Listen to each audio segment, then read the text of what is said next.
thank you all for coming today. It's been a great day, hasn't it? I hope that all of you have gotten something out of it. I'm so sorry that I wasn't able to be there with you today. I'm actually in Austin at a meeting at the Texas Education Agency, and I thought that just for this presentation, I'd slide in right before this presentation. You know, it's pre-recorded. I worked with my guys back in the TV studio, and I slid in. I took a picture of the meeting that I'm at, and they slid it into this presentation really quickly. And here it is. This is the meeting that I'm at in Austin, because it's pretty much run by TEA, and that's the people surrounding me. I hope that you're not in the same situation. I hope that you're not asleep, and I hope that you got something out of today's presentation. So, thanks again for showing up, and let's talk about three things. I want to talk about Apple. As anybody knows, everybody who knows me knows that I'm a big Apple fan, and you also know that I'm a big technology fan, and you also know that I'm a big food fan. But for today, we're not talking about food. We're just going to talk about Apple and technology and learning spaces. So I want to do a little history lesson here for you. When Apple opened their first store in 2001. Can you believe it? It's been 11 years since Apple opened up their first store. Nobody thought it was a good idea. Not one person thought it was a good idea. There were no technology writers that thought it would succeed. Business people thought it wouldn't succeed. Here's a quote from Business Week. Maybe it's time Steve Jobs stopped thinking so differently. So that was in 2001. Here's another quote from another business magazine. But even if they attain a measure of success, few outsiders think the new stores, no matter how well conceived, will get Apple back into the hot growth plan. So people were already saying that this was not a good idea, that Apple wasn't going to succeed with their stores. And there was actually some reason for that, because right at that same time, there were two companies that were actually closing their computer stores. One was Gateway. Gateway had a store that you may even remember from Sunland Park Mall. There was a Gateway store out in the parking lot, and it was painted like a big cow. You may remember that. And Dell was closing their stores. Gateway had 150 stores that they were closing. Dell had 50 stores that they were closing. And so the idea was, why the heck would Apple go against the conventional wisdom and change the way that we typically have done things, because we are seeing that that's not the way it's not going to succeed. So, of course, what Apple does is they like to go against conventional wisdom, and they open their stores. So this is what a typical Apple store looks like. You've probably been to the one, or you've walked by the one at Cielo Vista Mall. They're all over. If you've been to any big city, there's an Apple store there. Apple did a lot of brain research before they opened their stores. They did a lot of research about learning and learning theory, and they put that learning theory knowledge into how a store was set up.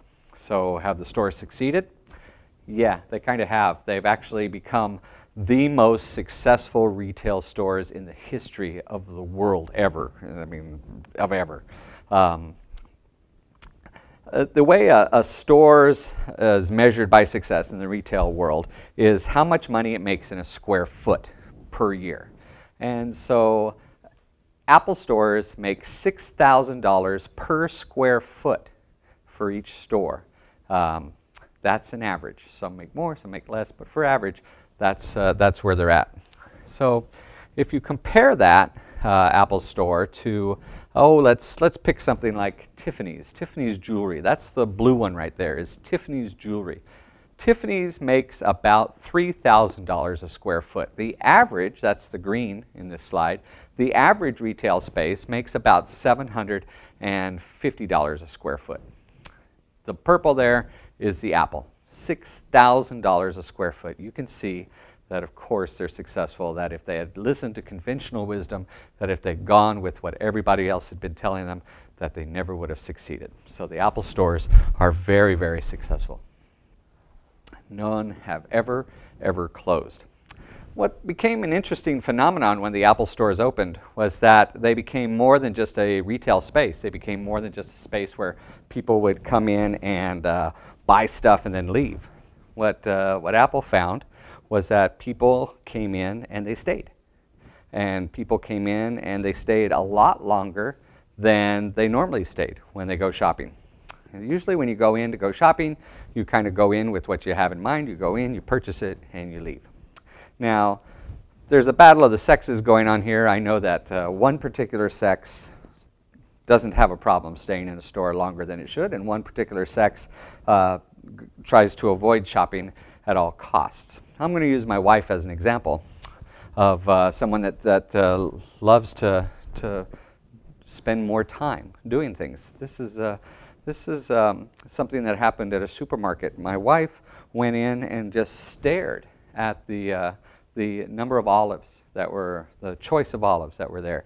And I was going around shopping, doing all this stuff, and I came back 5 minutes later. She was still there looking at that olives because the olive selection was so big. She was trying to decide which particular olive. And I was like, it's just olives. Grab an olive. It doesn't matter. Just grab an olive. It doesn't matter to me. But she wanted to have a particular kind of olive. Men, on the other hand, like me, we don't care.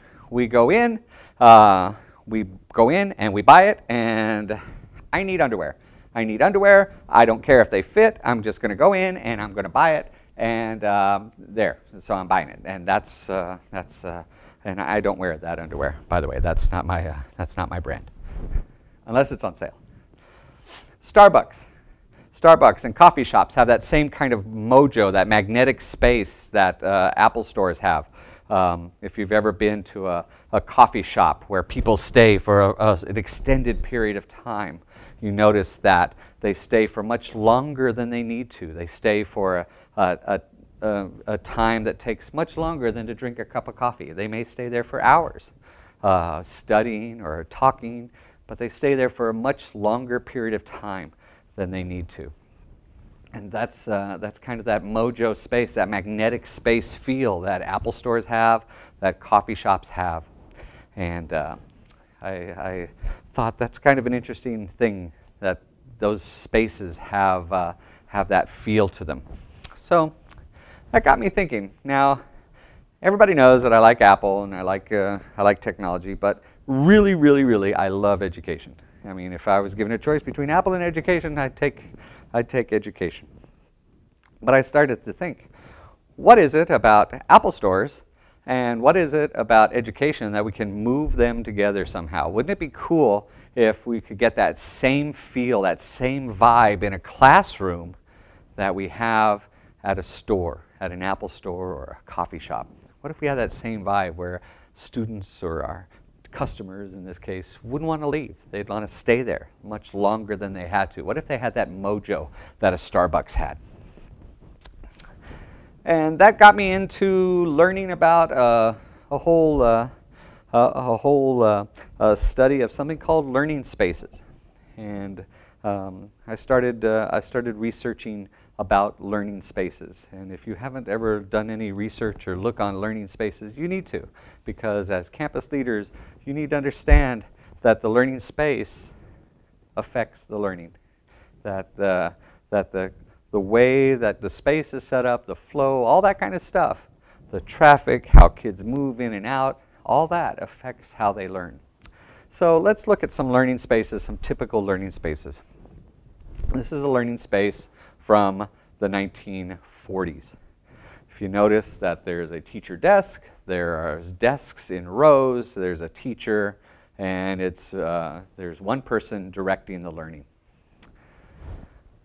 A typical space now is a teacher desk, there's rows, the layout is designed for a single person to lead the classroom, the teacher's in front, the learning, if it's taking place at all, takes place in the desks, and that there's a single most important spot in the room. There's less important spots in the room. There are spots that students aren't allowed to go to in rooms, unlike stores where students can go anywhere. There are literally places in classrooms where students aren't allowed to go. Think about that.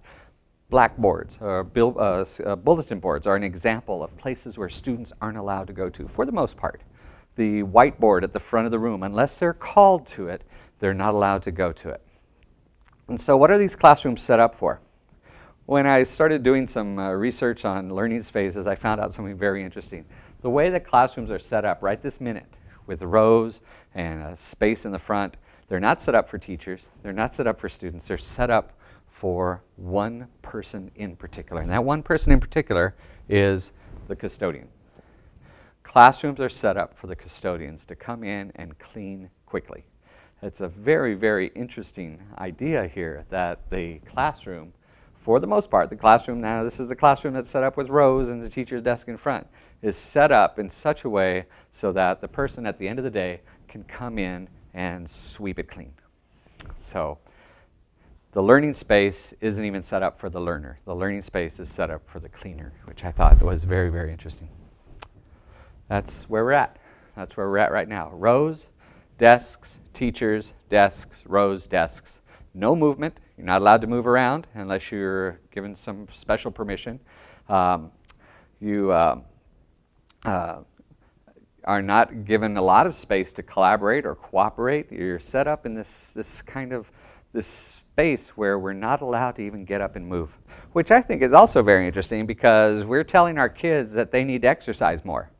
And at the same time we're telling them to exercise more, we're making them sit for the whole day, except for PE and lunch, where they go sit to eat.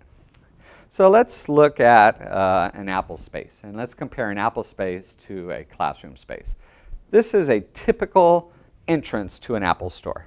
There's lots of different ones, but there's a typical, they have something very typical in common. If you notice here, there's a glass front, and the glass front is designed in such a way that you can't even really tell coming in where the store begins and where the outside ends. They're kind of one and the same.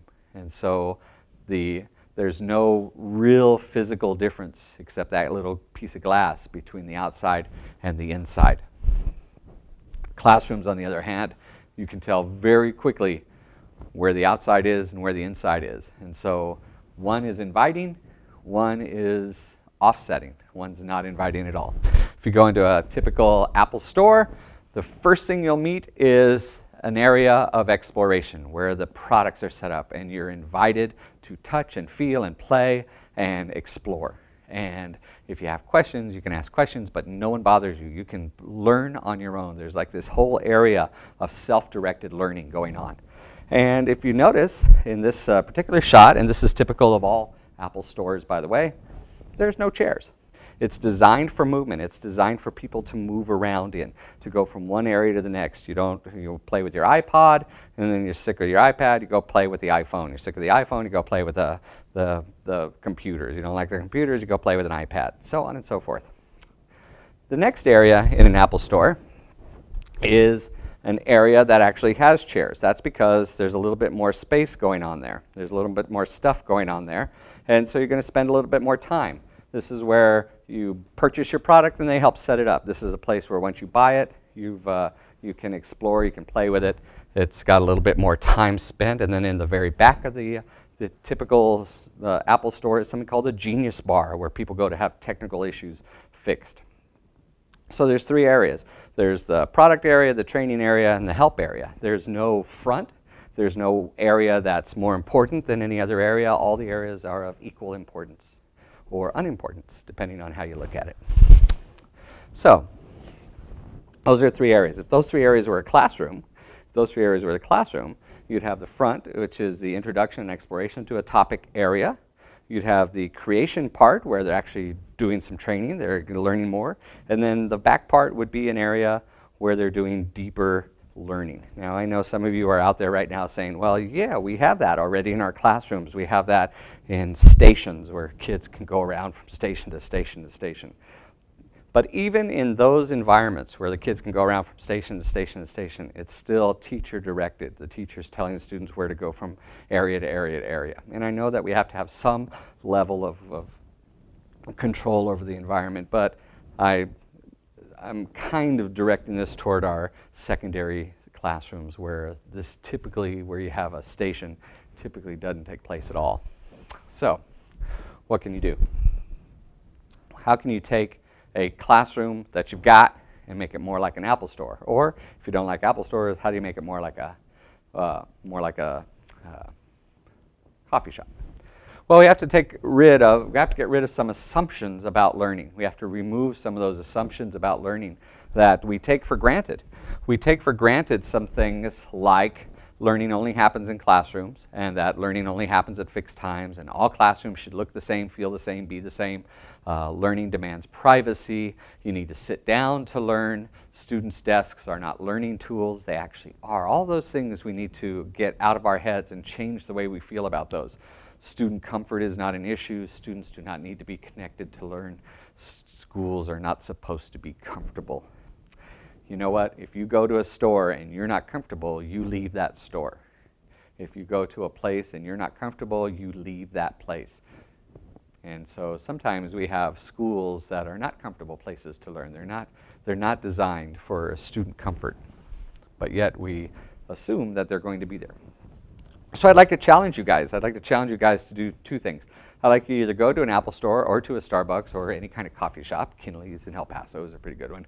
And just sit there and observe and see what happens. Just observe how people move, how they interact, see what they learn, how do they learn, what are they doing, what are they doing. See how the learning is taking place, because when people are in a space like this, they actually are learning.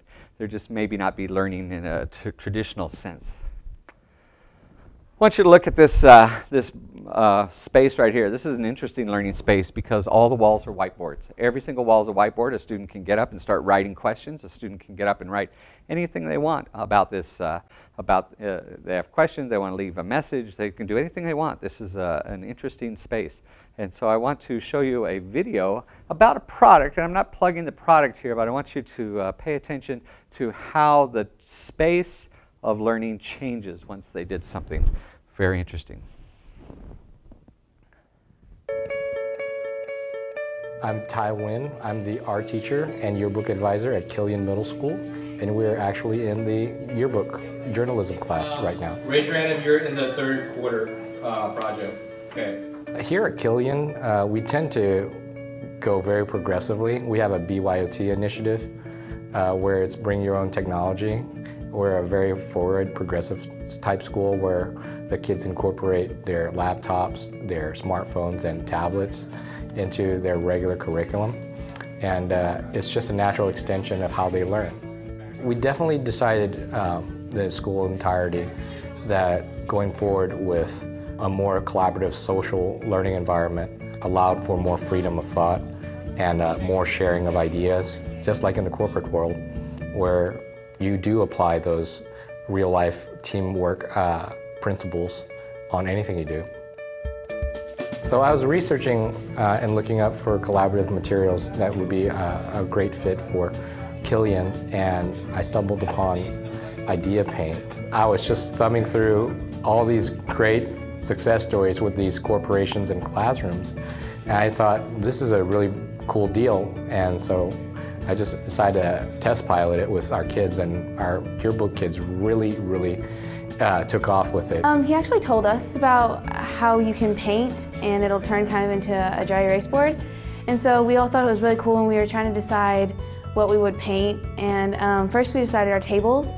And then once we got our tables in and we had painted that, and we used it so much and we didn't have enough room on our tables anymore, so we decided to do our entire room. After the success of the tables, I decided, well, why don't we explore options about adding it everywhere, making it a 360 classroom where everything is laced with Idea Paint. And so with the aid of school specialty, we were able to totally revamp our classroom into this really magical environment where everybody can collaborate anywhere they want without any constraints. Instead of writing in journals and notebooks, we get to express our ideas with having more room than just a small piece of paper. Instead of sitting down and listening to someone talk the whole time, I'm actually able to stand up and interact and walk around and color and draw and stuff like that, and do what I like to do. Sometimes I think it's kind of used as bait, I guess, to kind of pull us into this class. I joke about it, but we're billed as the anti-classroom. Our kids rush to the walls and they're the first ones to initiate a conversation or exchange of ideas. They want to be able to collaborate and to show it just visually. The freedom was pretty much as limited as how tall the kids were.